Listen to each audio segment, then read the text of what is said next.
జనవరి news కి స్వాగతం.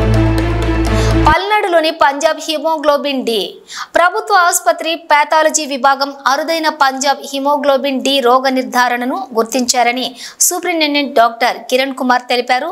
సోమవారం సుశ్రుత హాల్లోని రోగ నిర్ధారణ పరీక్ష గురించి ఆ విభాగం వైద్యులతోటి కలిసి ఆయన మాట్లాడారు. పల్నాడు జిల్లా తక్కెళ్లపాడు మండలం శ్రీరాంపురం తండాకు చెందిన ఇద్దరు వ్యక్తులకు ఈ నెల 20వ తేదీన రక్త నమూనాలు సేకరించి పరీక్షలు చేశారని డాక్టర్ కిరణ్ కుమార్ తెలిపారు. ఈ పరీక్షలో అరుదైన పంజాబ్ హిమోగ్లోబిన్ డిగా గుర్తించారని ఆయన చెప్పారు. సాధారణంగా పెద్దవారికి హిమోగ్లోబిన్, పసికందులకు ఫిటల్ హిమోగ్లోబిన్లు ఉంటాయన్నారు. ఇవే కాకుండా హిమోగ్లోబిన్లోని దాదాపుగా 150 నుంచి 200కు పైగా హిమోగ్లోబిన్లు ఉంటాయని ఆయన తెలిపారు.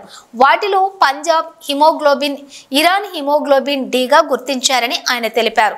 ఇవి సాధారణంగా పంజాబ్, ఇరాన్ పరిసర ప్రాంతాల్లోని బాధితులు ఉంటారని ఆయన చెప్పారు.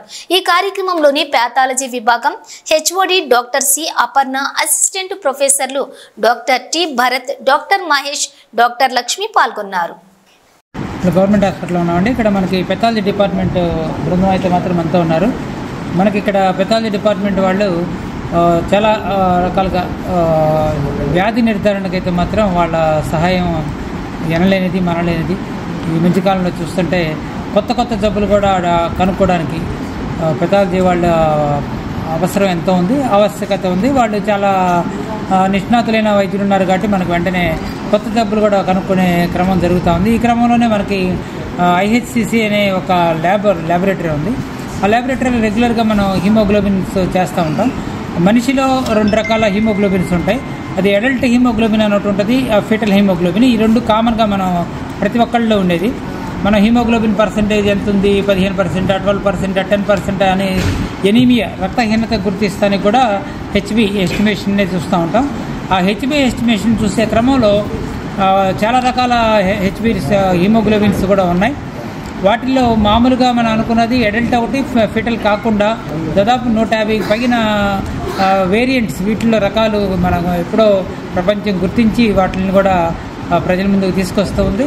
అలానే మనకి ఇక్కడ గుంటూరులో చాలా అరుదుగా వచ్చే హిమోగ్లోబిన్లో డి అనే వెరైటీ వాళ్ళ మన వాళ్ళు కనుక్కోవడం జరిగింది. ఇక్కడ పెథాలజీ బృందం నిశ్చితంగా పరిశీలించి హిమోగ్లోబిన్ డి వాటిల్లో కూడా 2 రకాలు ఉన్నాయి, Punjab variant and Iran variant.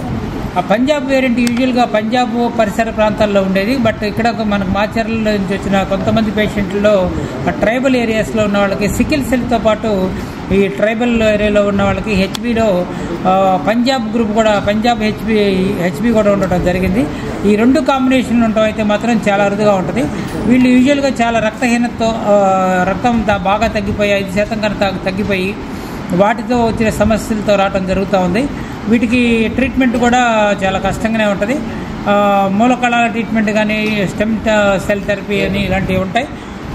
Bone marrow transplantation కూడా చేయాల్సిన అవసరం ఉంది. బట్ బోన్ మ్యారో ట్రాన్స్ప్లాంటేషన్ కానీ, ఈ స్టెమ్ సెల్ థెరపీ కానీ మనకు అందుబాటులో ఇక్కడ గుంటూరులో లేవు. అవేమైనా వచ్చే అవకాశం ఉందండి. ప్రభుత్వ సమగ్ర ఆసుపత్రిలో ఐసిహెచ్హెచ్ ల్యాబ్ నందు హిమోగ్లోబిన్ పరీక్షలన్నీ చేస్తున్నాము. ఇది మెయిన్గా తలసీమియా, సికిల్ సెల్ ఎనీమియా వ్యాధులు నిర్ధారించడం జరుగుతుంది. ఇక్కడ ఒక 2 రోజుల క్రితం మాచర్ల దగ్గర ఉన్న ఉప్పలపాడు మండలం శ్రీరాంపురం తండా నుంచి కొన్ని కుటుంబాలకి రక్త పరీక్ష చేశాము. వాళ్ళల్లో 2 పిల్లలకి చాలా అరుదైన సికిల్ హిమోగ్లోబిన్ డి అనే కాంపౌండ్ హెట్రోజైగస్ అనే వ్యాధి గుర్తించడం జరిగింది. ఈ హిమోగ్లోబిన్ డి అన్నది, డి పంజాబ్ అన్నది సహజంగా పంజాబ్ పరిసర ప్రాంతాల్లో కనిపిస్తూ ఉంటుంది. మన ప్రాంతాల్లో కనిపించడం చాలా అరుదు. ఈ పిల్లలిద్దరికీ బోన్ మ్యారో ట్రాన్స్ప్లాంటేషన్ కానీ, మూల కణాల చికిత్స కానీ చేస్తే వాళ్ళకి పర్మనెంట్ క్యూర్ జరుగుతుంది. ఈ ప్రపంచవ్యాప్తంగా ఈ హిమోగ్లోబిన్స్ అనేవి ఒక 150 రకాలు గుర్తించబడ్డాయి ఇప్పటికీ. ఈ హిమోగ్లోబిన్ డి అన్నది చాలా అరుదైన రకం, మన ప్రాంతాల్లో కనిపించడం చాలా అరుదు. మనం ఇప్పటికీ ఐసిహెచ్హెచ్ ల్యాబ్లో మన జనవరి నుంచి ఇప్పటికీ 161 పేషెంట్లని పరీక్షించడం జరిగింది. వాళ్ళందరూ కూడా సికిల్ సెల్ ఎనీమియా కానీ, లేదు తలసీమియా కానీ వ్యాధి అందులో నిర్ధారించడం జరిగింది. ఎక్కువగా ఈ వ్యాధి ఇక్కడ ట్రైబల్ ఏరియా ఏ వయసు ఉన్న వాళ్ళు వస్తారు? ఇది జన్యుపరమైన వ్యాధి. ఇది తల్లిదండ్రుల నుంచి పిల్లలకు సంక్రమిస్తుంది. పిల్లలకి 6 నెలల తర్వాత నుంచి ఈ వ్యాధి బయటపడుతుంది. ఈ వ్యాధి వచ్చిన వాళ్ళకి విపరీతమైన ఎనీమియా ఉంటుంది. హిమోగ్లోబిన్ 5 గ్రాముల కంటే చాలా తక్కువ ఉంటుంది. స్ప్లీన్ పెరగడం జరుగుతుంది. స్ప్లీనోమెగలీ ఉంటుంది. ఇప్పుడు శ్రీరాంపురం తండాకి మొత్తం మీరు జల్లెడ పట్టి అన్ని చేయించే అవకాశాలు ఉన్నాయా? దీన్ని బట్టి అర్థం చేసుకుంటే అది ఫండ్స్ ఇస్తే చేస్తామండి. సూపరింటెండెంట్ గారు ఫండ్స్ ఇస్తే చేయగలం అవన్నీ. అది అక్కడ పేషెంట్స్ అందరినీ మేము మోటివేట్ చేసి వాళ్ళ బ్లడ్ శాంపుల్స్ అన్నీ ఇచ్చేలాగా మోటివేట్ చేస్తున్నాము. ఆ శ్రీరాంపురం తండా మెడికల్ ఆఫీసర్ గారు కూడా చాలా సహకరించారు ఇది చేయడానికి.